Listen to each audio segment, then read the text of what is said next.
आ गए आप लोग? नहीं नहीं, आप लोगों ने मुझे बिल्कुल डिस्टर्ब नहीं किया।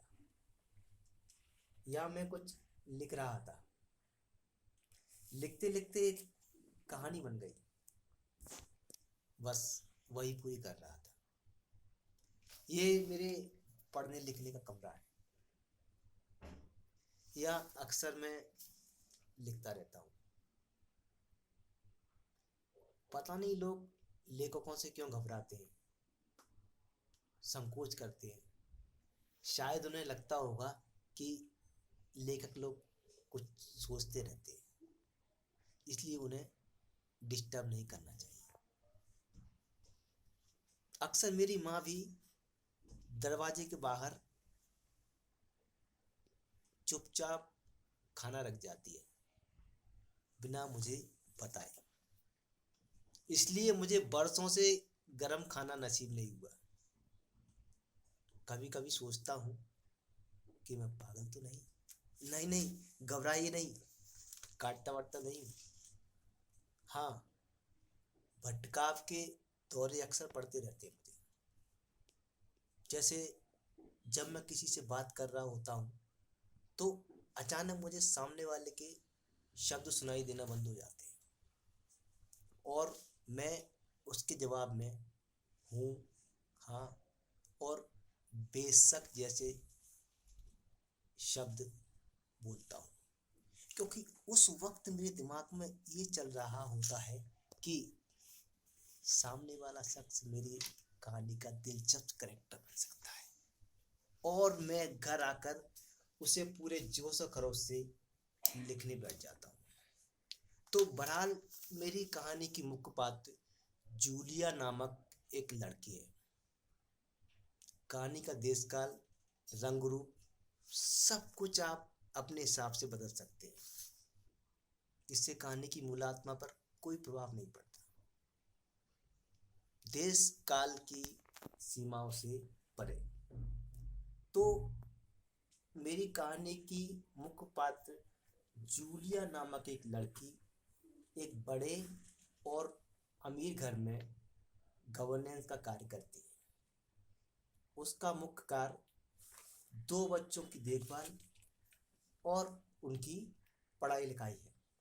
सुबह बच्चों को तैयार करके स्कूल भेजना, और जब बच्चे स्कूल से वापस आए तो उनको रिसीव करना, और छुट्टी के दिन उनको खिलाने ले जाना, उनके साथ खेलना, उनका होमवर्क करवाना, उन्हें खाना खिलाना, और ठीक समय उनको सुला देना। तो अंतोन चेकअप की लिखी इस कहानी में जो पात्र अभिनय कर रहे हैं वो इस प्रकार है। जूलिया बनी है यशस्वी गर्ग। सर या मालिक का पात्र निभा रहे हैं श्री अनिरुद्ध दत्त गर्ग। मंच परे मंच व्यवस्था संभाली है श्रीमती कामना गर्ग, और मंच सामग्री, प्रकाश परिकल्पना, वेशभूषा, रूप सज्जा, अन्य व्यवस्थाओं का संचालन भी श्रीमती कामना गर्ग ने किया है। नाटक के सूत्रधार और नाटक का निर्देशन किया है श्री विष्णु गर्ग ने। तो लीजिए प्रस्तुत है नाटक कमजोर।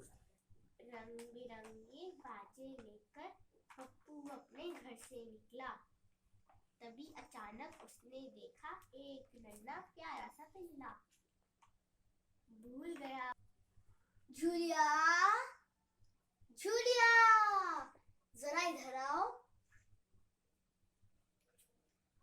जी सर। नीचे मत देखो जूलिया, ऊपर देखो मेरी तरफ। जी सर। मैं जब भी तुमसे बात करूं मुझे तुम्हारी आंखें ऊपर दिखनी चाहिए। Yes sir. बच्चों की पढ़ाई कैसी चल रही है जूलिया? कुछ सीख भी रहे हैं या नहीं?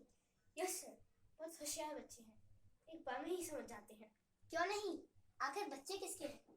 और मैथमेटिक्स में तो काफी अच्छे होंगे मेरे ख्याल से।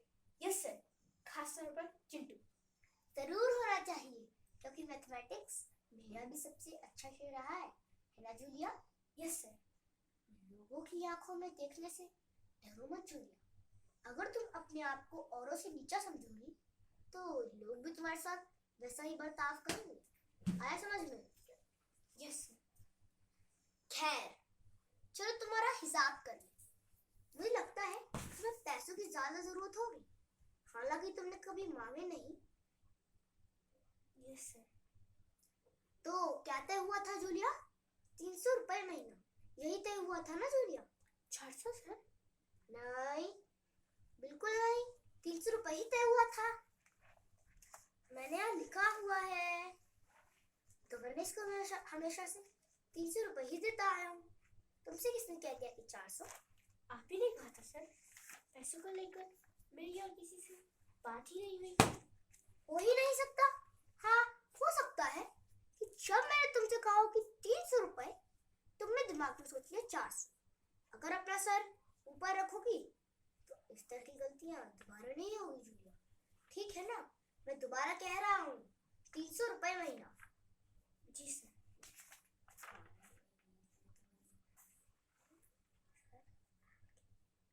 मुझे ठीक से सुनाई नहीं दिया जूलिया। जी सर, कहा था। ठीक है, तो 300 रुपए के हिसाब से तुम्हें आए आज पूरे 2 महीने। 2 महीने और 5 दिन सर। नहीं नहीं, पूरे 2 महीने हुए हैं, मैंने लिखा हुआ है। तुम्हें भी एक डायरी में हिसाब रखना चाहिए जूलिया, फिर इस तरह की भूलें दोबारा नहीं होंगी, ठीक है ना जूलिया? Yes sir. तो 300 रुपए के हिसाब से 2 महीने की तनख्वाह होती है 600 रुपए, ठीक? Yes sir, thank you sir. अब हम इनमें से 9 संडे निकालें। संडे निकालने की बात तय हुई थी ना जूलिया? जी नहीं सर। बिल्कुल तय हुई थी बात जूलिया। संडे तो मैं हमेशा से निकालता आया हूँ, इसलिए बात तो मैंने डायरी में नोट करना भी जरूरी नहीं समझा। क्या तुम्हें याद नहीं जब मैंने कहा था संडे निकालेंगे? जी नहीं सर। कोशिश करो, याद आ जाएगा। नहीं याद आ रहा सर। तुमने ठीक से याद करने की कोशिश ही नहीं की जूलिया। तुम्हारी आंखें इधर उधर भटक रही थी। सीधा सीधा देखो मेरी तरफ, मेरी आंखों में आंखें डालकर बताओ, मैंने कहा याद आया जूलिया? जी सर, कहा था। मुझे ठीक से सुनाई नहीं दिया जूलिया। जी सर, कहा था आपने। शाबाश, मुझे पता था तुम्हें याद आ जाएगा। 9 संडे और 3 हॉलीडे, ठीक? 2 सर, क्रिसमस और न्यू ईयर। और तुम्हारा बर्थडे, उसे मिलाकर 3। अपने बर्थडे वाले दिन मैंने काम किया था सर। किया था, लेकिन कोई जरूरत नहीं थी काम करने की। मेरी पिछली किसी भी गवर्नेंस ने अपने बर्थडे वाले दिन कभी काम नहीं किया। लेकिन मैंने काम किया था सर। लेकिन वो तुम्हारी गलती थी जूलिया। हम लोग यहाँ हिसाब किताब करने बैठे हैं और इसमें से चीजों की कोई गुंजाइश नहीं होती। फिर भी मैं यहाँ सिर्फ 2 हॉलीडे लिखने को तैयार हूँ, अगर तुम जोर देती हो तो। क्या तुम जोर देना चाहती हो जूलिया? मैंने काम किया था सर। तो तुम जोर दे रही हो, तो कुल मिलाकर जी नहीं सर, तो कुल मिलाकर हुए 12 हॉलीडे, यानी 120 रुपए कम हुए। अरे हाँ, यहाँ ये भी लिखा हुआ है, जब 4 दिन बंटी बीमार था तब 4 दिन तुमने उसे पढ़ाया नहीं था। मैंने चुट्टू को तो पढ़ाया था सर, लेकिन तनख्वाह तो तुम्हें 2 बच्चों को पढ़ाने की दी जाती है ना जूलिया। क्या तुम चाहोगी कि तुम्हें आधे काम के पूरे पैसे दिए जाए? जी नहीं सर। तो 4 दिन ये कट गए। अब 3 दिन वो है जब तुम्हारे दांत में दर्द था और मेरी पत्नी ने तुम्हें काम न करने की परमिशन दी थी, ठीक? 4 बजे के बाद से 4 बजे पहले तो मैंने काम किया था, लेकिन मैंने यहाँ ये लिखा हुआ है लंच के बाद काम नहीं किया। और हम लोग लंच के लिए 1 बजे बैठते हैं और 2 बजे लंच खत्म हो जाता है, 4 बजे नहीं, ठीक? जी सर, लेकिन ये 30 रुपए और कट गए। 30 और 40 हुए 70, और 70 में से 480 निकाले तो बचे 410, ठीक? Yes sir, thank you sir. अब दिसंबर की 4 तारीख को तुम्हारे हाथ से कब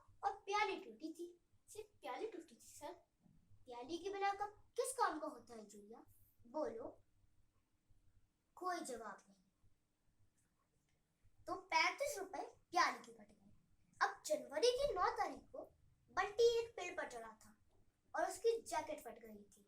मैंने उसे बहुत मना किया था सर, लेकिन उसने तुम्हारी नहीं सुनी और तुमने उसे चढ़ जाने दिया। 160 रुपए।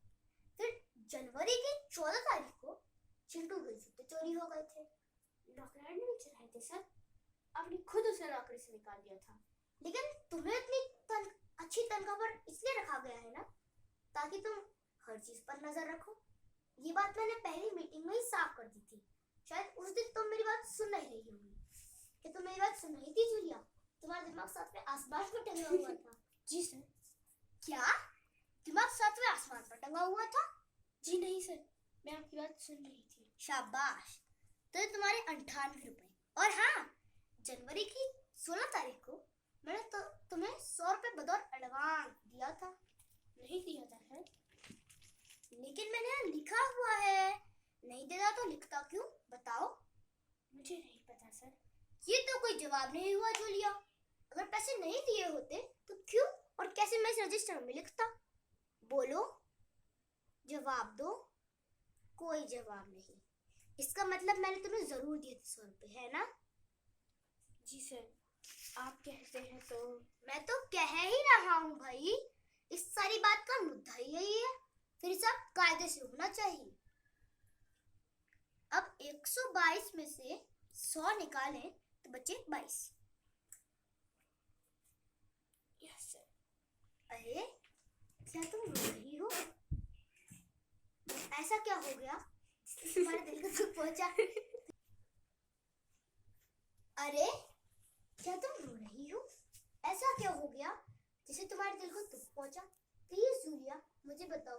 तुम्हारी आंखों में आंसू देखकर मेरा दिल तड़प रहा है।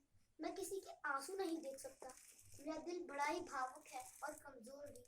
बोलो जूलिया, क्या बात हो गई? मैं जब से इस घर में आई हूँ, मेरे को सिर्फ एक बार पैसे दिए गए हैं। वो भी मेरे को मैडम ने दिए थे मेरे बर्थडे पर, 11 रुपए। अच्छा, क्या सचमुच?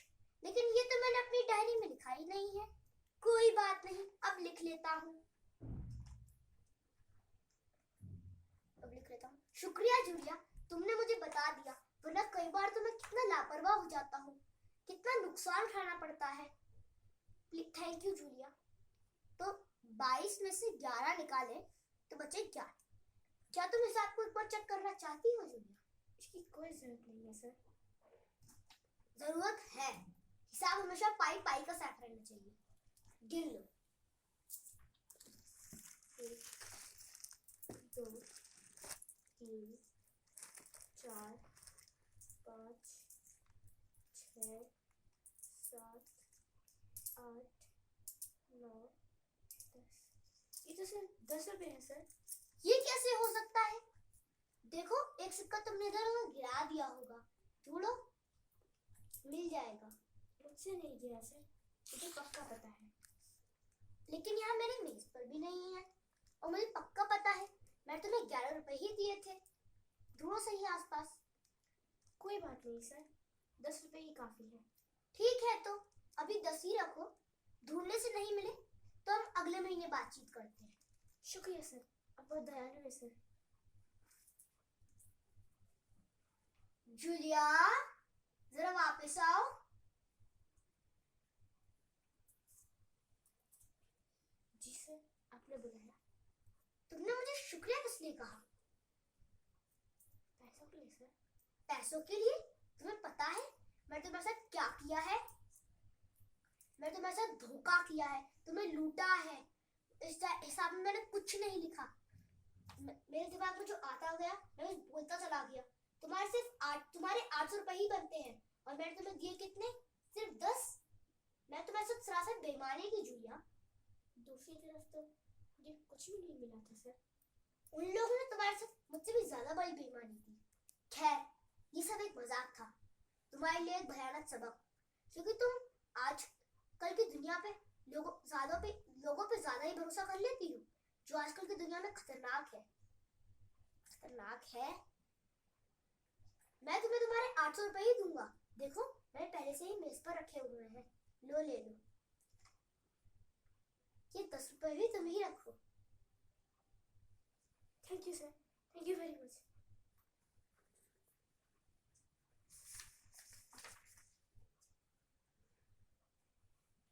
जूलिया, जरा वापस आओ।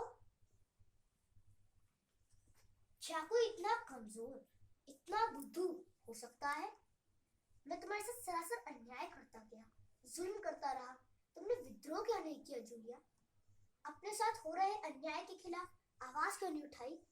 क्या आजकल की दुनिया में तुम्हारे जितना कोई भोला सीधा ना संभव है जूलिया बोनसोलेबस्की? जी,